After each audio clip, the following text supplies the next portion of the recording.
y'all, Scott here. Here at Give a F Productions, we deal exclusively with topics that are F-givable, and if your topic needs to find F-giving, then we'll take a look at it. We don't give a F. Let's see what our latest request is. Even we have limits. Hey everybody, I'm E3 2000. Who the f is this guy? I laugh in the face of relevancy. Of course we're talking about E3 2000 today. What else would we do? Get out of bed? E3 2000 took place from May 11th to the 13th in 2000, and this was a bit of a transitional year in the gaming industry, one of the last major events where Sega had the audacity to live. Sony just released the PlayStation 2 in Japan and was about to announce launch details for the rest of the world. Sega's Dreamcast was struggling to make ends meet and they were starting to get desperate. Microsoft recently announced their plans to enter the gaming space, and Nintendo had Lego Racers for Game Boy Color. It was a hard year for PlayStation. This was Sega's last E3 as a hardware manufacturer, the last E3 before Microsoft fully stepped into the hardware ring with the Xbox, the only E3 where I have a press disc from Acclaim. Yeah, I won that yearbook superlative too. This is a product information disc given out to members of the press at E3 2000 by the game publisher Acclaim. I have a similar disc from 1999 by Konami. These discs contain info and images for journalists to utilize while writing up articles about what they saw at the event. And who doesn't give a f about what Acclaim did in 2000? You'd be surprised. Now, comparing Konami in the year 1999 to Acclaim in the year 2000 is like comparing Konami to Acclaim, you know, they just don't really compare. But the fact that Acclaim is harder to give a shit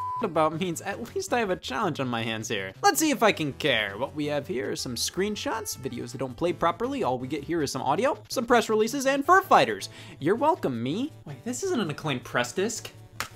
This is worthless! Yeah, there's not much to this one. Still a cool piece of history, but it's not like we're changing history looking at this thing. And even if there was earth-shattering information on here, do I really want to be known as the guy who unveiled Fur Fighters 2 existed? Well, that was a fun waste of a disc insertion motion. I guess the only thing left to do here is to take a look at each of the major companies that took part in E3 and rate their performances on a scale of 1 to 5 knee slaps.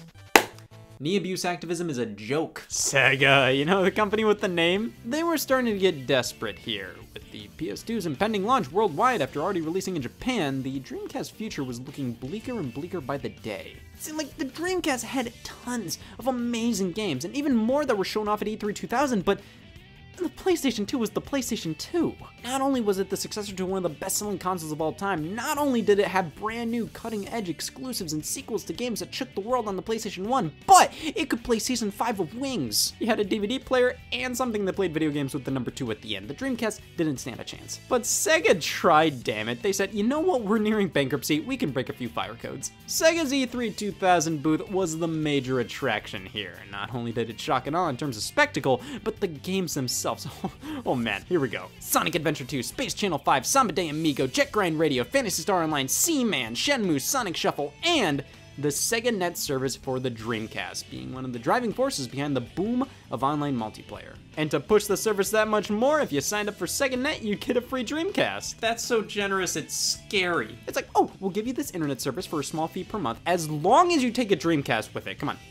You, it's yours. I always considered this a last-ditch effort by the company. The wait for the PlayStation 2 was really killing Dreamcast sales. They needed to do something. Many of the games that show here are some of the Dreamcast's best and define the entire system. And Sega's booth as a whole, I mean, look at all this pizzazz. They really went all out as if they were gonna die the next day. While Sega had an impressive showing helping to keep the Dreamcast alive in many ways, they definitely weren't the talk of the town either. The system was already a few years old. There were more exciting things on the horizon with more third-party support and the ability to play Season 6 of Wings. Which Sega knew that, which is why they showcased a DVD player add-on for the Dreamcast at the event. It never released. Bless Sega's heart, but unfortunately having the best games wasn't enough to gain everybody's attention, and thus, while this was potentially one of their best E3s, this was their last as a major player in the console race. Now, who was the talk of the town this E3? Not Microsoft, but let's discuss. I may have said Microsoft hadn't entered the console wars just yet, but they at least had a presence at E3 this year, committing themselves to the market and giving everybody a taste of what's to come. 20 years of disappointment. While they already revealed the Xbox project earlier that year, E3 was used to showcase a couple of games in the raw power of a shape. Yes, the prototype design of the Xbox. It's an Xbox. MechWarrior 4, Crimson Skies, Midtown Madness 2, there was stuff, and impressive stuff, but no stuff that really stood out in comparison to what the competition was offering. I mean, Microsoft was a new player in the game. They just didn't have the appeal of Sega, Nintendo, and Sony just yet. But of course, I'm leaving out the big one. E3 2000 was where we got a full 10-minute long trailer for Halo, a shooter by Bungie. Well, the game was actually debuted at the 1999 Macworld Expo by Apple because IBM was busy that weekend. E3 2000 was where we got an extended look when the game was still being played in a third-person perspective rather than the first-person perspective of the final game. Now, if Microsoft showed off Halo, one of the biggest games of all time, the game that got people to actually give a piss about Xbox, why am I not going fucking ballistic for their presence at some press event in the year 2000? Well, one, I got distracted talking about the DS stylus for 20 minutes, and two, because Microsoft didn't show it off. A few months after E3, Microsoft acquired Bungie, and with that, it was announced Halo was to be a launch title for the Xbox, but at E3 2000, Bungie was showing off Halo all by themselves, and it was just supposed to come to the PC and Mac at the time. So, Xbox didn't have Halo yet, and while what they showed off was pretty alright, nothing truly was a showstopper. Microsoft's presence at E3 2000 was more of a see you next year sort of deal. It was a great press conference to not give a shit about. It's weird. The first major E3 Microsoft was at feels oddly similar to their modern gaming presentations. They always get really smug and go, "We're gonna blow your mind," and then proceed to show off games that I forget the name of 2 seconds later. It's either dementia or Microsoft's just really bad at gaming presentations. There is not a Venn diagram in the world that can house both of them. It's one or the other.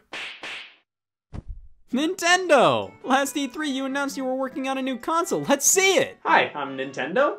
I'm disappointing. E3 2000 for Nintendo was still focused on the same old, the Nintendo 64 and Game Boy systems. Just a few months later, Nintendo would hold their own conference to talk about their next generation systems, called Space World 2000. But what did that leave to be discussed at E3? Don't you f***ing listen? Well, the Nintendo 64 hardware was... it was looking rough by this point. There were still tons of games Nintendo was showcasing for the platform, most notably The Legend of Zelda Majora's Mask. On top of that, Rare's 12 Tales Conker 64, which debuted at E3 1997, finally resurfaced as Conker's Bad Fur Day, taking a whimsical E-rated platformer and transforming it into a urinal cake. To really highlight this, they decked out their E3 booth with an open bar for the game. The previews journalists wrote up were damn near worthless. Banjo-Tooie, Kirby 64, Paper Mario, Mario Tennis, Perfect Dark, Hey You Pikachu, Pokemon Gold and Silver, and over at Capcom's booth, they were showing off an exclusive Resident Evil game for the Nintendo 64, Resident Evil 0. Only for the Nintendo 64. Yeah, they had a lot of good stuff here, but man, look over at Sega, they've got a Seaman! Nintendo was truly the odd man out here. Without their next generation hardware, it made them look stuck in the past and weak in comparison to what everybody else was bringing to E3 this year. Was it a bad E3 for them? No, I'm not insane. But it was a soft one overall. Not bad by any means, but they did little to impress compared to the others. Sony, our favorite little corporation, they're making the PlayStation 2. How could they dare to get anything but 5 knee slaps? Please don't. Well, Sony was definitely the talk of the town this year with the PS2 releasing soon. This was the next generation console. They had the fan base, the support, and the technology to really push public opinion in their favor. They paid Frankie Muniz to go to E3 to play video games for PlayStation Underground. They meant business. So what did Sony show off? Not f***ing Lego racers for Game Boy Color, I know that. The PS2 lineup, I don't know, it was kind of underwhelming. The big showstopper, no doubt, was Metal Gear Solid 2. It was being shown off on this ass-big screen on the show floor, and it got everybody's attention. Of course, with that game being exclusive to the PlayStation 2, Sony gets a point for that. But what else was really being shown for the system at this event? Gran Turismo, Fantavision, Dark Cloud, Eco, Armored Core 2, Oddworld Munch's Odyssey, but that ended up being exclusive to the Xbox. Yes, again, many of these were good games, but it just isn't that exciting of a lineup. I feel like the Nintendo 64 games had more to them than most of this. Sega had a better roster of games being shown, and they were hooked up to a breathing tube. The PS2's launch window games just weren't these you gotta play it games, but it didn't matter. The games were good enough, and the aura around the concept of a PlayStation 2 in general was great enough that nobody cared. They just wanted a PlayStation 2 at that point. The price point of $299 and a release date of October 26 was announced, alongside 51 games to be released by the holiday season. Not a bad showing, but nothing major enough to make this not pretty lackluster for the PS2's first major E3. Wow. That was one of the worst E3s that could have possibly happened in the year 2000. Wasn't bad, but just sort of a soft year. Sure, Sega was good, but do you remember the dead guy for holding a good E3? No, you remember from being f***ing dead. Like I said, this was definitely a transitional year. Sony was still showing off a bunch of PlayStation 1 games, Microsoft barely had anything to show yet, Nintendo forgot they were even making a new console, but from what I've noticed, that year or so before a new generation starts is almost always a bit mediocre. And E3 2000 was definitely mediocre. Though next year we should have new consoles to look at and one less Sega to talk about, and without E3 2000 we wouldn't get to that point, so that has gotta make E3 2000 worth giving a f*** over. I tried, okay?